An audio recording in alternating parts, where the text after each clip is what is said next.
Okay, so I'll talk about the coexistence of humans and machine intelligence. So really, to coexist, we need to formalize ethics. So I'll describe why do you need to formalize ethics in the context of autonomous driving, but you really need to do that in many other contexts. But at least in autonomous driving, it's very, very clear what we need to do there. So before I talk about autonomous driving, I'll talk about two forms of AI. The first one is very much popularized today at the layman's level. I mean, you don't need to take a course in machine learning or even take a degree in computer science to know that this form of AI exists. And I'll call this the data-dependent machine learning. This is what is driving most of the success in industry today of using machine learning and AI to solve issues of perception, face recognition, pattern recognition in general, voice to text, natural language processing. So it is about selecting a function from a hypothesis space of functions by optimizing over parameters using a training set. So using a training set of examples. So if I want to recognize, say, people from an image, I'll take a large training set of pictures of people and pictures of non-people, feed it into a black box, which would be a neural network, for example, and optimize the parameters of this neural network using this training set. And then I have the theory of machine learning that Tali talked about when would this generalize, when would this be optimizable, and so forth. But it's really data dependent. Okay? And the idea here is to imitate the performance of humans on perception and natural language processing and any other task that humans are very good at. If we can gather data, then we can learn. And this is today at the layman's level very, very popularized. So what are the risks? The risks there are also very clear. Since it's based on data, if the training data has biases, then so the final algorithm will be biased. And we all know that. If you go to Asia for your first time in your life, all people look the same. It will take us a few days until we tune to the really idiosyncrasies of the different facial features to recognize different people in a completely different country or race. So there's another thing that is a risk, is that the way we do machine learning is that we optimize on expectation. We have a loss function, and we optimize this loss function on the entire data set. So we are really looking for a good typical behavior of the system. And when we have critical safety systems, where we have events that occur very, very rarely, like an accident in a situation of autonomous driving, then optimizing on expectation is really not the right thing to do. And this is a risk. And I'll say a few more words about it later. So this is the data-dependent machine learning. Most people who are exposed to machine learning are exposed to this. There's the supervised learning, there's the unsupervised learning, but it's all data-dependent. But there's another form of learning that you have heard of, but maybe you did not associate it to the definition that I'm going to give, and I'll call this data-independent machine learning. And this is really the machine learning that has lots of potential and creating lots of anxiety. So when we talk about the dangers of AI, we're really talking about the dangers of this part of machine learning. So we're talking about reinforcement type of learning, where you have a state, you have an action to take, you are given a reward, and you want to optimize the long-term reward. For example, if we look at games, let me put these two. When we look at the games, a state would be the position of all the parts of the game in chess or Go. The action would be the next step that I take. I move a pawn from this square to that square. And the reward in games is basically given only at the end. Did you win or lose the game? In autonomous driving, the state would be the position of all the road users around you, the vehicles, pedestrians, cyclists, and so forth. The action is what are you about to do? Press the brakes, press the throttle, turn the steering wheel. And reward would be smoothness, safety. You have a certain goal, you want to change lane, you want to exit a highway. Did you meet that goal or not? And that would be the reward. So why I'm calling this data independent? because there are a small number of successes in this field, and they're around playing games, especially Go, but also recently a very nice paper on solving a Rubik's cube, where the model is known. That means given a state and given an action, we know what the next action, what the next state is, or what is the probability over the next states are. And the reward function is also known. In that kind of setting, there has been a number of amazing successes, like playing a Go, where no data has been used. Means the idea is to use a simulator, since the environment is known, how the environment works is known, using a simulator to create all possible futures by rolling out and sampling it in a sophisticated way that, it's not new, it's already almost 2 decades old. It's called Monte Carlo tree search. And using this sophisticated sampling to sample all possible futures, but it's all through simulations. And this simulator creates the data for imitation learning, creates the data for the machine learning. So there's no human data, there's no data involved at all. It's all playing within yourself. Right? And lo and behold, the system can play Go, the AlphaGo 0 of DeepMind, and beats humans. Rubik's Cube, this was a paper, I think, a month ago. So, Rubik's Cube, the state is the position of all the facets. The action is what face do you turn, and whether you turn it 90 degrees or 180 degrees. You need quite a sophisticated math in order to understand the solution. You need to understand a group theory. There is understanding of what is the maximal number of steps that are needed. It's 26 steps. So you need quite an advanced understanding of mathematics in order to understand the solution behind Rubik's Cube. And with such a system of a reinforcement learning that only plays with itself, the system learned how to play Rubik's Cube optimally. Within 26 steps, it plays. There is no mathematical understanding behind this system. It only learned how to roll out all possible futures using simulators. So lots of computing power during the training stage, but then during the online stage, it's simply a function from state to action, So this is really the stuff. People believe that this is the stuff from which general artificial intelligence can emerge, because here we're talking about making decisions. When we're playing a game, we're making a decision. When we're doing autonomous driving, after we perceive the environment, we're making a decision. Should we change lane? How do we change lane?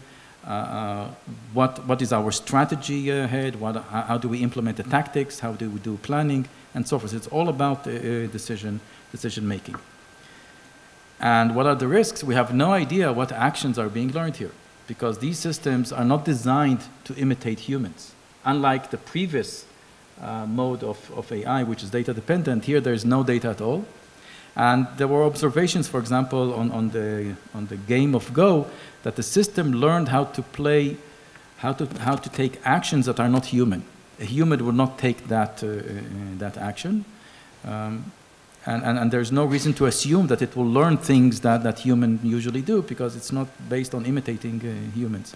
So this is where also all the anxiety of how AI in the future would look like. We have no idea what these things do. Right? So this leads me to autonomous driving. In autonomous driving, we have both types of machine learning. When we talk about sensing, this is data dependent. Sensing is about taking information from cameras and also other sensors like radars and laser scanners, and figuring out the environment, figuring out where all road users are located, which are vehicles, pedestrians, cyclists, and so forth.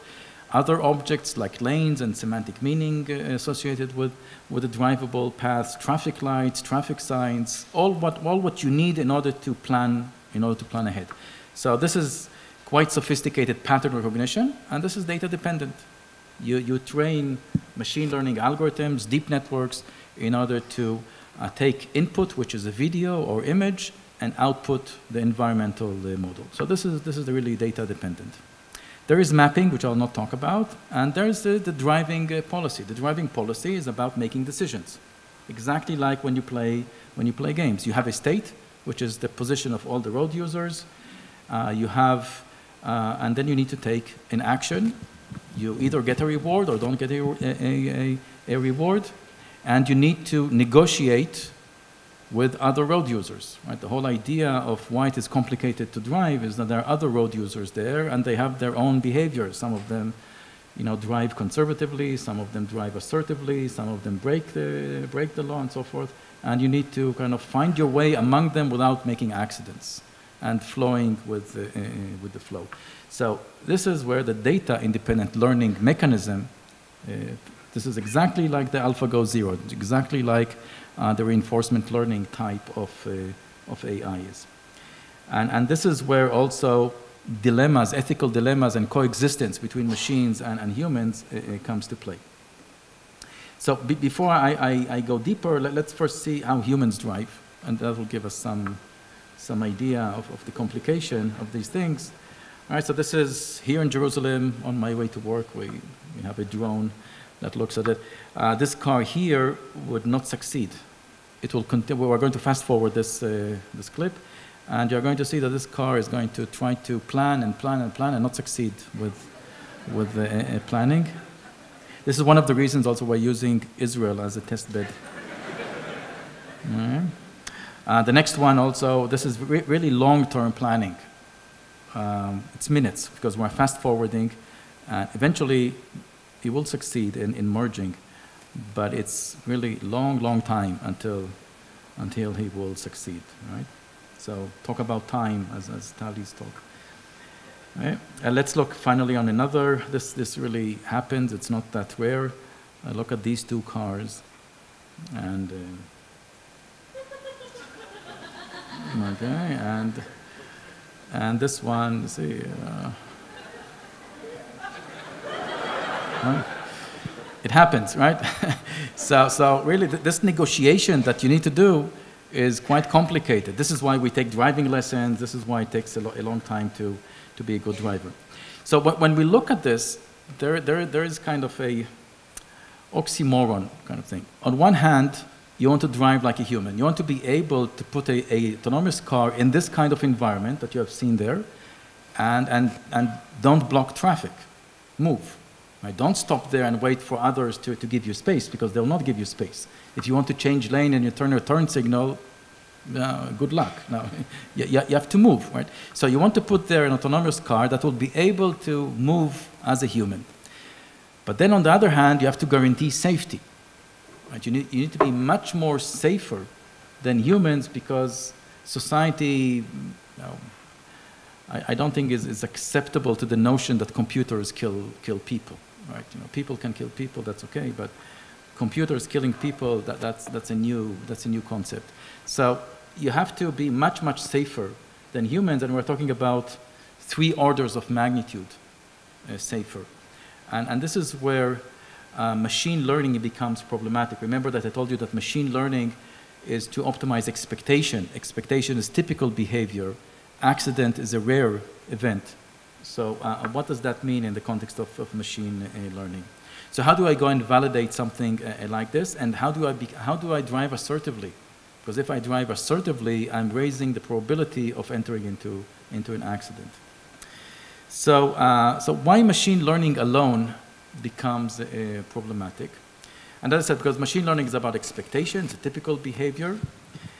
And let's ask this question: what happens if once in 10 to the power of 9 hours of driving, something really stupid is being done by the network?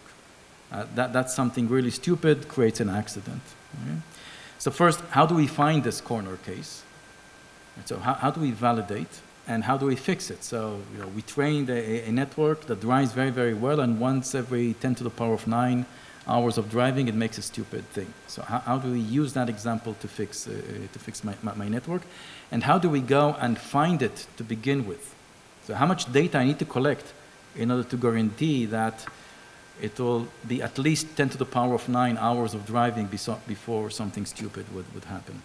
So here is a theorem that it's not that difficult to prove, that if you want to guarantee that the probability of an accident is at most p, and p will be 10 to the power of -9, then you should drive more than 1 over this probability after every update of the software.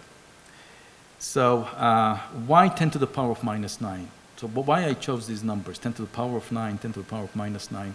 It comes from human statistics. So human statistics is the probability of an accident per 1 hour of driving is 10 to the power of minus 6. Since we need to be 3 orders of magnitude better than humans, it's 10 to the power of minus 9. And this means that we'll need to drive 10 to the power of 9 hours of driving, which is 1 billion hours of driving. Say in an hour there are about 30 kilometers. So it's tens of billions of kilometers of data collection, which is really infeasible. And also validating something that it's almost working is also very problematic, because you have a safety driver behind the steering wheel and the system works quite well. So the safety driver is bored, and when you need the safety driver to take control, the safety driver is doing something else, dozing off or playing with a smartphone, and an accident happens. So there is here an issue. How do you go and validate such a system without collecting billions and billions of kilometers? So here the question, and this comes to the coexistence of machines and humans. In the context of autonomous driving, how do we make machine learning safe? So in the case of sensing is the process of perceiving the environment. We can boost the accuracy by doing some high-level fusion and creating redundant systems. And I'll say a few words about that. And in terms of planning, is to create kind of a safety layer above the machine, above the machine learning, kind of a safety net, using a formal model. And I'll say a few things. So this is like, the 3 laws of robotics of Asimov, right? Whatever the robot does, however it learned to do what it does, there are these 3 laws above. It cannot kill humans and so forth, right? So there's something that is model-based above the machine learning layer, and this is what I mean here by a formal model, and I'll motivate this further.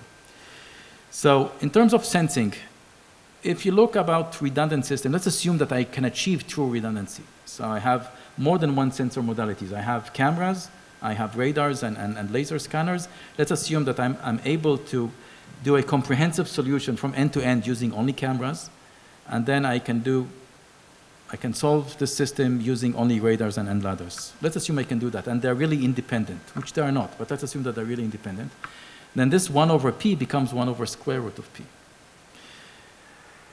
A lemma, which is based on more realistic assumptions about quasi-independence, shows that if you have 3 separate systems, cameras, radars, and ladders, you can get a scale factor multiplied by the probability square, which means it's 1 over square root of the probability multiplied by some scale factor. So we're going down from 1 billion hours of driving to 200,000 hours of driving. So it gives us something much more reasonable in terms of data collection for validating the sensing system. How do you validate the driving policy, the decision making? Here you cannot use this redundancy. This is where the model-based comes in. So here is not using the statistical argument. Here is using a guarantee. And now comes the question, how do you go and guarantee something about accidents? Now, it's not obvious, because claiming that you'll not have accidents, it's not possible, right? Because if I'm the center vehicle here, and one of the red vehicles is going to hit me, there's nothing I can do. If I try to escape, I'll hit another car. Right?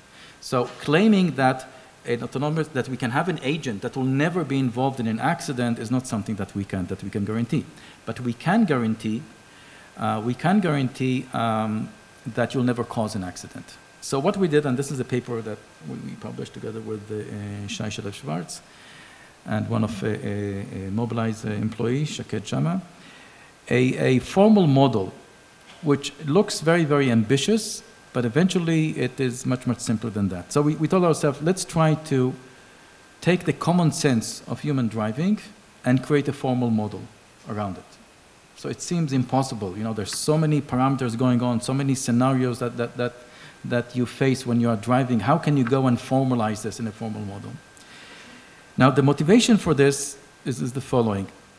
When we look at driving, there are things that are ill-defined. For example, if I change lane and I move into the corridor of the next lane vehicle, and that vehicle hits me, we'll go to court. I'll claim that that agent was inattentive. He will claim that I was reckless. Now, who's right? For this, we need to go to court, right? There's jury, judges, and then so forth. Now, why did we need to go to court? Because the definition of dangerous is not well defined. If I knew exactly what is the definition of dangerous, I would know how to cut in without passing this threshold of non-dangerous and dangerous. Right? Since I don't have a formal definition of what dangerous is, I'm making my own judgment, and sometimes I'm making a mistake. So the model that we set out to develop defines what is a dangerous situation in a formal way, defines if you are in a dangerous situation, what is the proper response to get out of a dangerous situation. And once you understand these two definitions, you can then assign responsibility for an accident.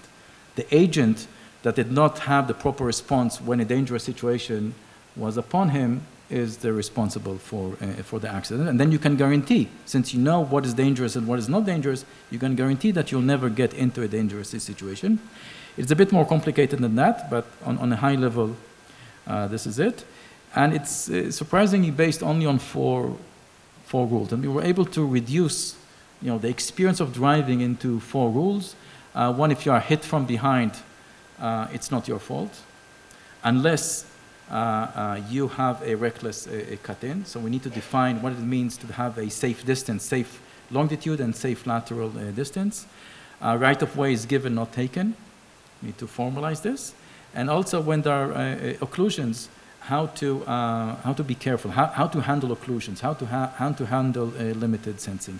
These are kind of the 4 rules. And so it starts with defining what is safe distance, longitude and lateral, defining what it means by dangerous, if both the lateral and longitudinal are non-safe, according to the first definition. The moment they are not safe, this is the blame time, and then there's a proper response, which is either lateral or longitude braking, depending which one you violated, in order to get out of the dangerous situation, and the responsibility lies with the agent that did not apply the proper response. So now comes, in order for a model to be valid, it has to satisfy 2 things. One has to be sound, the other one has to be useful. So let's start with useful. Non-useful, you can always not be involved in an accident if you don't move. Simply stay the spot, don't move, and there are no accidents. And I can then guarantee whatever you like me to guarantee. So useful meaning that you want to drive like human drivers. You want to be able to drive assertively. Soundness is that if we take a scenario and the model removes the blame from the agent that was involved in an accident, then human judgment should agree with that. If human judgment does not agree, then it means that something is wrong with the soundness of the model. And the way to verify soundness is through empirical means. So there are databases, these are called crash typologies. There are databases of accidents. For example, the American NHTSA has a database of 6 million crashes divided into 37 scenarios, and you run these crashes and scenarios into the model, and you see whether the blame assignment reflects the human judgment of those accidents. The European Union has 94 different scenarios. So we run through all those scenarios, to check that the model is sound. Now, what are the challenges in building such a model? It's really non-trivial how you validate the model. That means you can have a butterfly effect. What is a butterfly effect? Is that you are doing now an innocent action. It starts a chain of events, and later in the future there's going to be an accident, and that accident is the origin of the accident is that innocent action that you made. If this situation happens, then it's impossible to validate the next step that you are doing, because then you need to roll out all possible futures, and we're back to this exponential and non-useful type of theory. So you need to build your model in which the next action you take is sufficient. I mean, it has an inductive principle. You can use induction in order to prove that if the next action I take is correct, then an accident will never happen. Okay? Another thing is computational efficiency is there are multiple road users around me. I need to check my position relative to each of them. So do I need to check my position relative to each of them separately, or to check against couples and triples and quadruples and so forth to create compounding effects? If it's compounding effects, then also from a computational point of view, it becomes non-useful. In this model, it's only a star. I need to check my position only to each road user separately, so we get an efficient. Now, here's a simulator showing some, it's called a double merge maneuver. So the simulator throws 8 vehicles. The red vehicles need to go right, and the white vehicles need to go left. And it's a stretch only of 100 meters, and they need to do this without creating an accident and without slowing down too much. Now, we had the algorithm for doing this before we had this model that I mentioned. And the motivation for the model was that when we let this run overnight, and it created 1 million scenarios, we had 1 accident. Okay, and then we said, okay, well, the theory looks good. How do we get that accident? And then we understood that without creating this layer of safety, a kind of a safety net, whatever we do with machine learning, we will always be in the situation that there will be a rare event that will not be able to anticipate. So let's look at some examples. So this is a vehicle. It has 12 cameras. It has 3 in the front with 3 different zooms, 150 degrees, 50, and 28. So it gives us both range and breadth in terms of detection. So it can detect about 300 meters forward. It has 2 cameras, one facing backward and one facing sideways. So 2 on each side. So altogether it's 7, and the rear camera is 8. And then 4 parking cameras, which gives us gives us 12 cameras. So let's have a look at this, so you get a sense of what this is doing. And you'll see here, these are the front views, the 3 cameras in the front.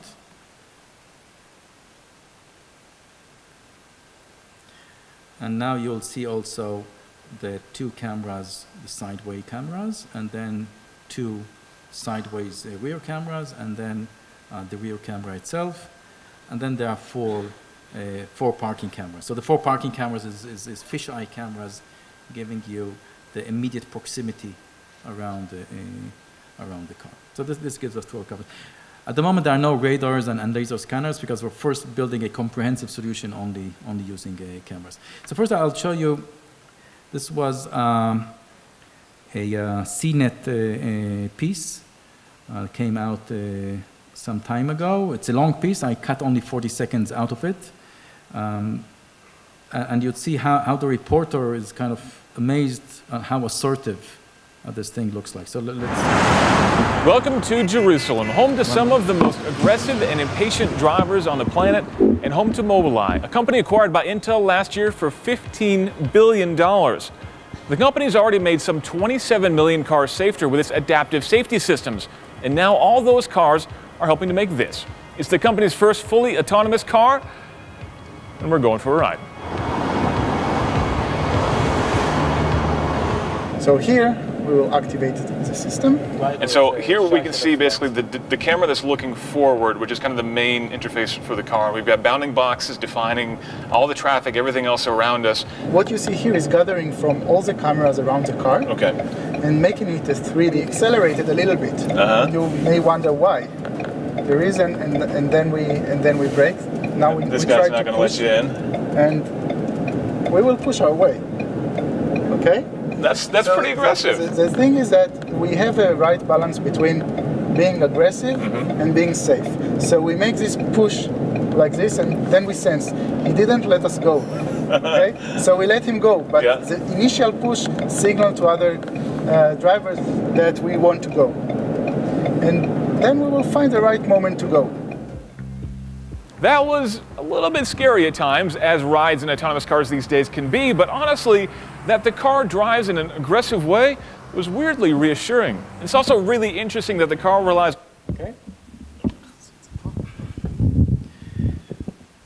So let me show you a bit. Last slide would be a bit under the hood of what these things look like. So this is the top view. It's a clip. This is the top view where all the road users are located on the top view map. This is the agent, autonomous car.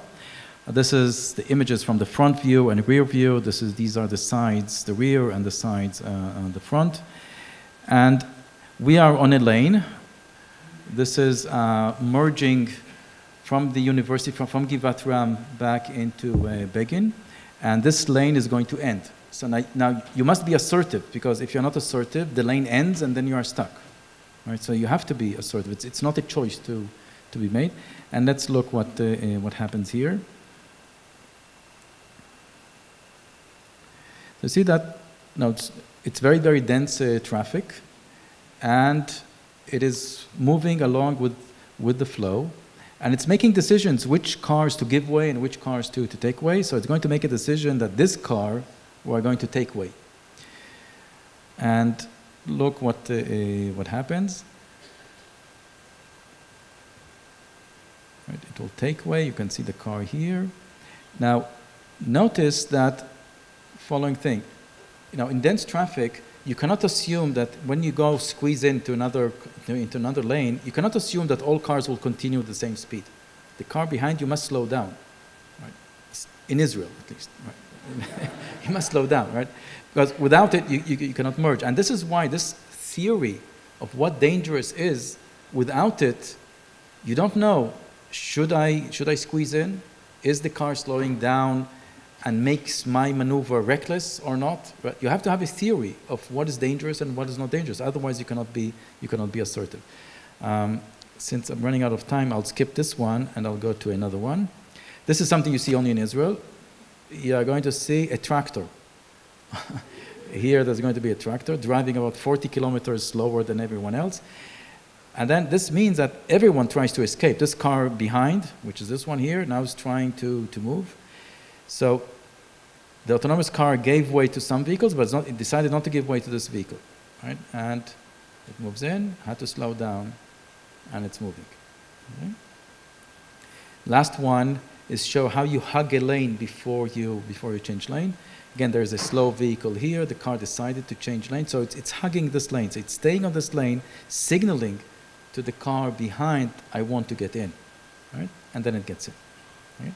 So I'll stop here. So the point that I wanted to make when I talk about the coexistence is about creating a context for ethical dilemmas. In the context of autonomous driving, ethical dilemmas is how do I make sure I don't create an accident? And from a science point of view is how do I make machine learning safe? And to make machine learning safe, you need to go back to this Asimov 3 laws of robotics. You need to build a formal model that mimics human judgment, and it turns out in the areas of autonomous driving, you can actually do that. Thank you.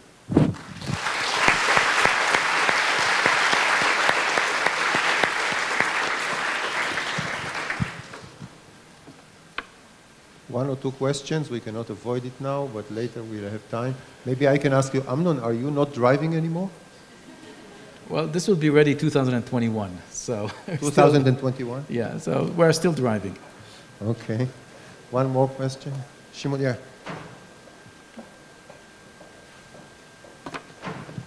There is one question, in the case of danger, to decide which one you will not hit or which one, you know this. Can you give it, I don't want to make a long question, but if you have 3 children and 1 elderly person, or you have to choose whether to kill your mother or a foreigner or somebody you don't know. So this is a great question. So the model that I showed, which we call RSS, provides a context for these kinds of ethical dilemmas. What the model says is that when you are in a dangerous situation, you can do whatever you like to do, including violate traffic laws, like cross a solid line, but you are not allowed to create another accident. Right?